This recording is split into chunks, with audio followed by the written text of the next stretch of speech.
Hello and welcome to News Central TV. I'm Darshan Usman.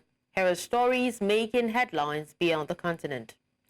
We begin the news with updates on the U.S. elections, where Donald Trump has delivered a victory speech at the Palm Beach County Convention Center in Florida as he emerged winner of the presidential election after beating Kamala Harris in a stunning White House comeback. In his address, he called for national unity, urging the American people to put the divisions of the past 4 years behind them.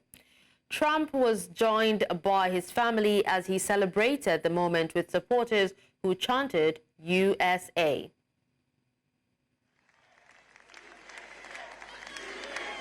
Thank you. Thank you very much. Thank you.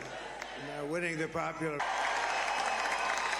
and the Senate race. This was a movement like nobody's ever seen before. And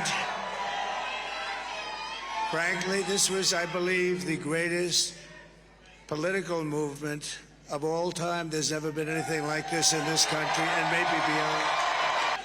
America has given us an unprecedented and powerful mandate. We have taken back control of the Senate. Wow, that's good. It's time to put the divisions of the past 4 years behind us. It's time to unite.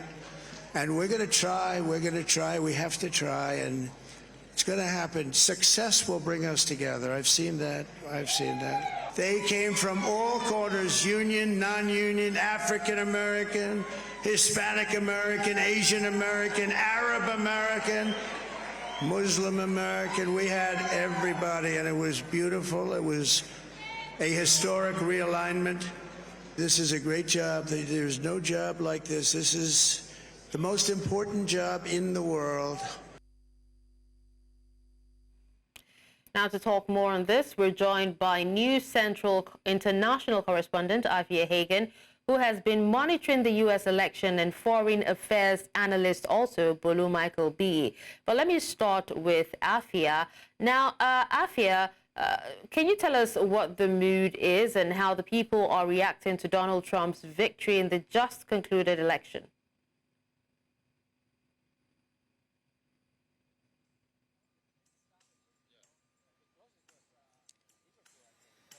Yes, that's right. We have been here in Washington, D.C. all week. It's 2 o'clock in the afternoon now, and people have really had time to get used to the idea that, yes, Donald Trump has been elected for a second term. Now, with me, I have Roberto and I have Steve, and we've been mulling over the election result. Roberto, tell me your thoughts on, the fact that Donald Trump is going to be in the White House behind us for a second term. Yeah, second time. He did pretty good in the first 4 years, and we all expected that as far as the economy, he would do good these other 4 years, And I'm pretty sure some people disappointed. I'm from Mexico, and in the Hispanic community, they had a lot, big expectations from the Kamala side. But it's going to win whoever's going to win, And once again, here we are, and I think it's evident that he'll be our next president, and he's not perfect. Nobody is. Then we hope that he continue doing good, and it's a moment in history that, the world economy is pretty much tied up to whatever happens in the U.S. And this is a good news, especially for the business people, I think. But Trump has made, and his associates have made, some quite disparaging remarks, especially about the Latino community widely. And we know the Latino community is not a monolith by any way, shape or form. But how do you reconcile that with casting your vote for him? It's difficult. It's a difficult question because Trump is the one that should answer. The latest I know that he offended the Puerto Rican community, and I understand. I'm from Mexico, and we as a community coming from Central America and all of these countries, it's difficult. It's a pill difficult to swallow, But who's perfect, On the Democratic side, Obama was deported the most migrants, and we also, have things to tell that are good on the other side as well. Both parties, they have the good and the bad. Steve, you are visiting Washington, D.C., but you study politics, really interested in the U.S. election. So tell me your thoughts on the result. Oh, I'm obviously pleased with the result, but even I'm surprised at how big he won, the popular vote. But yeah, I'm pleased with the result, but I'm not surprised because, like Roberto was saying, he won on the economy and on, to a lesser extent, but still important, foreign affairs. There was no wars under Trump, like in the Middle East or with Russia or Ukraine. And people are hurting in America with the inflation and the cost of living. And like Bill Clinton quoted back in '92, like, it's the economy, stupid, and that's why Trump won. Do you think, obviously we know what Trump does or what any president does in America affects the rest of the world. How do you think Trump being president for a second term may affect you all the way back in the UK? I mean, that's a tough one. That depends on the relationship between Trump and Keir Starmer, but I think Trump has a great relationship with Scotland and the UK to some extent as well, which Biden didn't have. Biden was disparaging towards the UK and was more friendly with Ireland, so I think it could be a net benefit for the UK and for Scotland with Trump back in the White House. Roberto, Trump said in his speech early on this morning, the wee hours of this morning, he said that he wants to unify America. Is that possible? It is possible, and one way to conclude that, as far as an artist, the mural that I'm doing, that I have behind me, I call it Unity. And I think he's smart enough to know that that's what we need, you know. And I'm pretty sure he'll do it, you know, good, you know. He has, you know, I think why he won is because he already had a good you know, history. So now he's got another opportunity. And once again, you know, if we want to have a leader that is perfect on all sides, we won't find it anywhere. Steve, Trump has said he could stop the war in the Ukraine in 24 hours. He said he's going to deal with Israel, Gaza. From a world affairs point of view, do you think all that's possible? I think certainly with the Ukraine-Russia thing, I think very soon, maybe not in 24 hours, but in the next few weeks, before he's inaugurated in January, that will be resolved. With Israel-Palestine, I think that'll be much more challenging, even for Trump. But I do believe that the war in Ukraine is coming to an end now with him being elected. There'll have to be concessions from both sides, and that won't please everyone, but it will end. Yeah. Roberto and Steve, thank you so very much. And so interesting to hear the views of two people there, two Trump supporters, one a US citizen, one not, talking about perhaps what Trump can do in his time in office and also what he can do to unify not only the United States, but potentially the world. He has some very, very high hopes from the people who have supported him, from the people who have voted for him. Yes, so Trump clearly in this second term has a lot to do. All right, well, thank you so much, Afia, for that. And now let's head back to Bolu Michael B., who is on standby to speak to us still on this. Bolu, thank you so much for joining us. Thank you for having me. All right, now, you gave a prediction that Trump will emerge winner of the election. And now that this has happened, what should we expect from him? What should Africans expect from him? Well, Africans should expect that there will be no more handouts. I mean, you know, the Democratic Party, they're kind of big on developmental aid in exchange for certain policies that or agenda they may want to peddle. But Trump is not like that. The Republican Party ideology is not like that. They don't have that perception of giving handouts and all. They seek their own interest. They seek their own nationalistic interest. So African countries need to find new ways of engagement with the United States by finding something that will be economically beneficial to the United States that they can partner on. You know, the way the Republican Party thinks, they'll say, for example, let's assist Nigeria with weapons to fight Boko Haram, because when we support Nigeria and protect their economic interest and security, because we have companies there, we are indirectly protecting ourselves, because if there's terrorism thriving there, then we won't be able to operate there. That's how the Republicans think. But the Democrats will say, we don't trust these people with money. There's a lot of corruption. If we give them money, they're gonna, eat it up. If we give them weapons, it might get into wrong hands. So therefore, let us promote one of our agenda, maybe LGBTQ right in exchange for support, so that we won't lose totally. So there are different ways of thinking. So if there's no economic or benefit in any way to the United States, then they would not be quick in this dispensation to partner with them. All right, now, Abolo, you did listen to Donald Trump's victory speech. What do you make of it?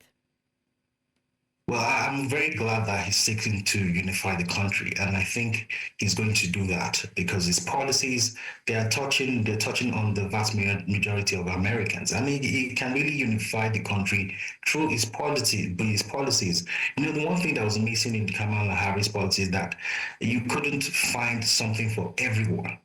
For example, when it comes to abortion rights, which is not priority on the Americans' table, it tackles a sector of the population that is women. And even within that demographic, it's targeting a nucleus of that demography. So if, for example, another policy on student loans and forgiveness and things like that, it is only targeting a particular sector of people. What about those who didn't go to university and all that? But Trump was saying no tax on tips, no tax on overtime, no tax on social benefits and things like that. It touches on a wide range of people. So if the people can, whether Democrats or Republicans, can feel the effect of his policy, it's unifying the country that way, because the moment they begin to benefit from it, those who have grievances against him will forgive him in no time, and then we have a united America. Okay. Well, so just before we go, Abolu, what should we expect from, or should Americans expect and the rest of the world expect from Trump, in the next few years? The rest of the world should expect that he's going to negotiate some trade deals in favor of the United States. There's not going to be too much, engagement, multilateralism that the Democratic Party or government favor. So there are going to be new rules of engagement. It's going to touch on trade. It's going to touch on security. It's going to touch on a lot of things. And I want to be optimistic that it's going to meddle into the Middle East crisis and how the war's going on right now. He has a fairly good relationship with the parties involved. So I want to believe that it's going to bring about a level of world peace, which is very key. Trump is not the conventional leader. He's very crude when it comes to his speech and things like that. And that's what scared American people, because they're used to the polished kind of president. But now they've discovered that, well, you know what? Being polished doesn't bring food to the table. When it comes to this guy, he's very, very rough. But when it comes to getting things done, he actually does it. And I think that's why they switched to his approach, because they actually need things to be done. And so the world should expect that there's going to be a lot of negotiation here and there in terms of economy, in terms of security, and specifically for Africa, and start thinking of new ways, because Trump is not going to give anyone developmental aid. Okay. Well, thank you so much, Bolu Michael B., for speaking to us. Thank you for having me. Now, still in the region, Mexican President Claudia Sheinbaum says Donald Trump's election victory is no cause for concern for her country, despite his threats of tariffs and mass migrant deportation. Now, Sheinbaum said she would await the official results before offering her congratulations to the winner, saying it was prudent to wait. According to her, all Mexicans in the United States and their families in Mexico have nothing to be concerned about. A todas y todos los mexicanos no hay ningún motivo de preocupación. A nuestros paisanos y paisanas, a sus familiares que están aquí, a las empresarias y a los empresarios mexicanos, no hay motivo ninguno de preocupación. México siempre sale adelante, somos un país libre, independiente, soberano, y va a haber buena relación con los Estados Unidos.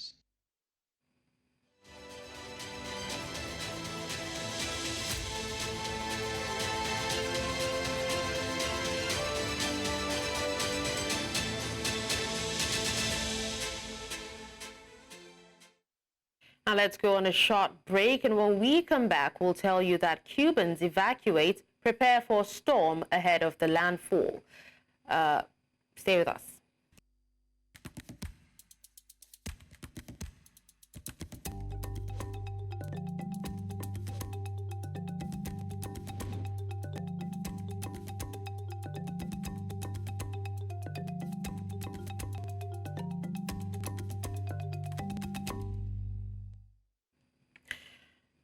Let's also tell you that Cuba is bracing for Hurricane Rafael, which is expected to make landfall on Wednesday and compound the misery wrought by a recent power blackout and Hurricane Oscar. Now, according to the National Hurricane Center in the United States, Rafael was strengthening en route to the Cayman Islands. The agency declared Rafael became a Category 1 hurricane as it passed near the Cayman Islands. Category 5 is the strongest. Now, before reaching land in western Cuba, the storm was predicted to intensify further. 9 provinces in west and central Cuba, including the capital Havana, have been placed on cyclone alert. Bueno, hoy no he podido ver las noticias porque no hay corriente aquí, pero por lo que he visto en el teléfono, se ha acercado más para acá, para la parte de nosotros. Y la gente está esperando que sí, que pase por aquí, muy cerca. Y si pasan, aquí no va a quedar nada. ¿Cómo? Siempre... Vamos a ver cómo pasa esto por aquí, compadre. Yo lo veo bastante jodido. Este viene a entrar por aquí como eso. Un huracán y viene a entrar derecho por aquí. Derechito por aquí por Guanín.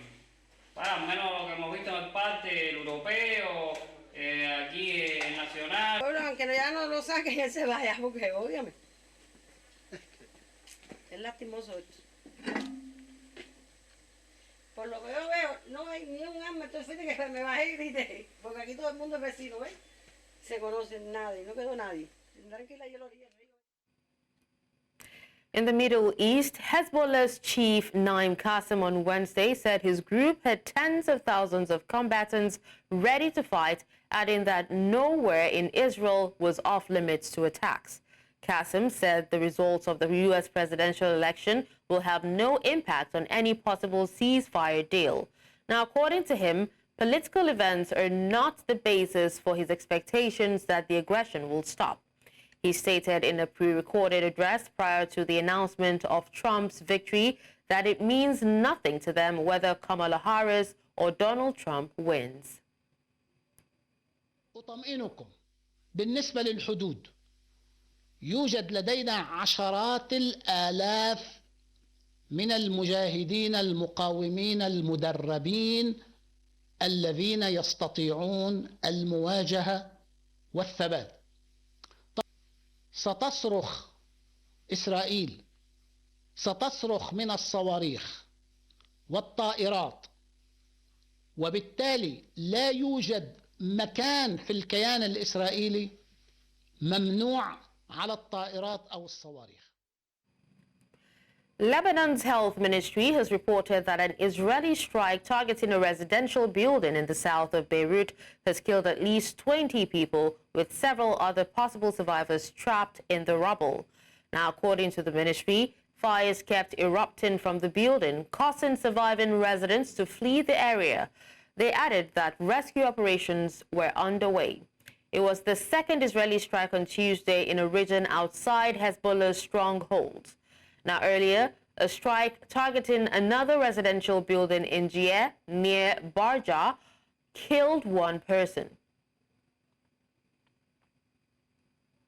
Now, let's head to Europe now, where British Prime Minister Keir Starmer says a strong UK-US relationship is absolutely crucial.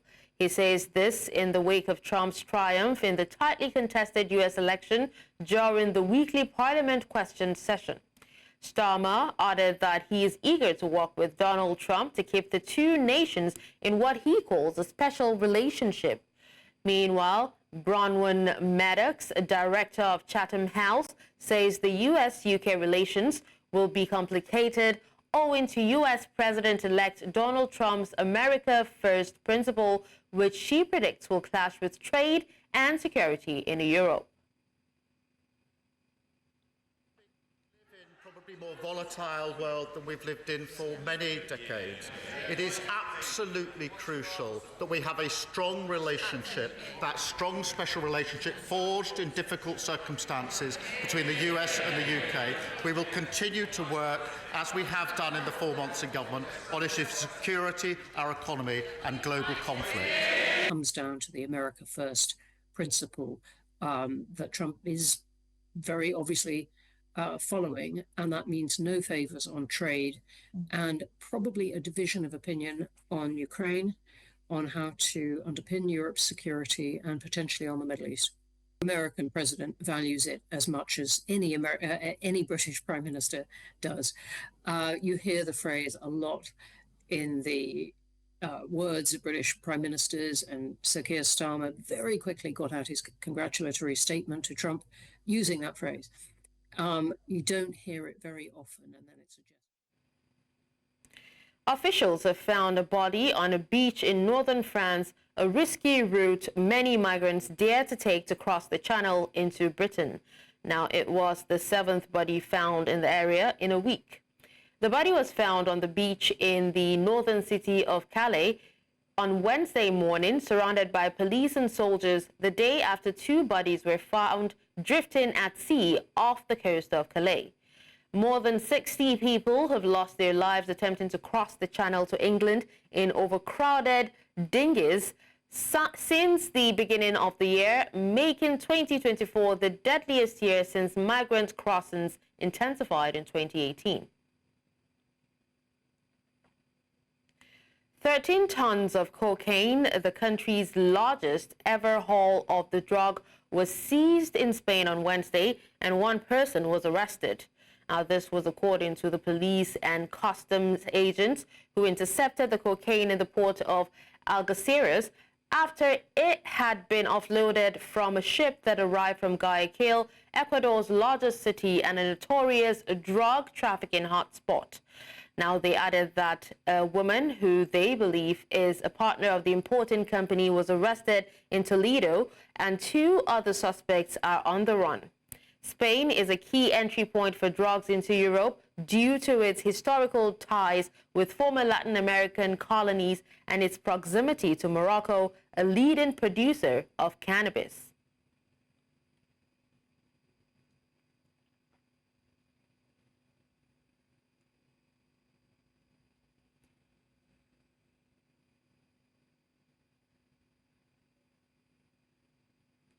And that's all on Beyond the Continent. You can watch News Central live on DSTV channel 422, Star Times channel 274, Avo TV, and YouTube. Many thanks for watching. I'm Darshan Usman.